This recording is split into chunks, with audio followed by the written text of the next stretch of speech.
ئێوە دەوڵەتتان هەیە و کورد دەوڵەتی نییە. لەم حاڵەتەدا کورد چۆن دەتوانێت زمان و کولتوری خۆی بپارێزێت لە کاتێکدا کە دەوڵەتی نییە؟ دەدەمین بوریدا دەوڵەتە کوردان تونە بووە و کاریە بپارێزە. بێدەوڵەت جی کاری نەبێ بکەن. لێ سەدەم نەکریارین کوردان بخۆنە.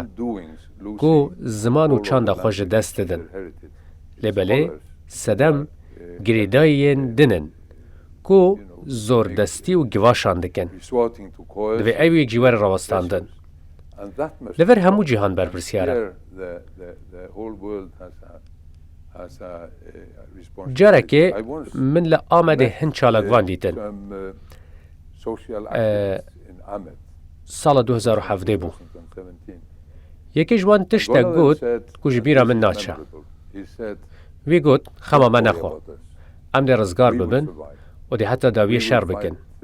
Em têk naçin. Xemê li xwe bixwe. Xema Ewropayê.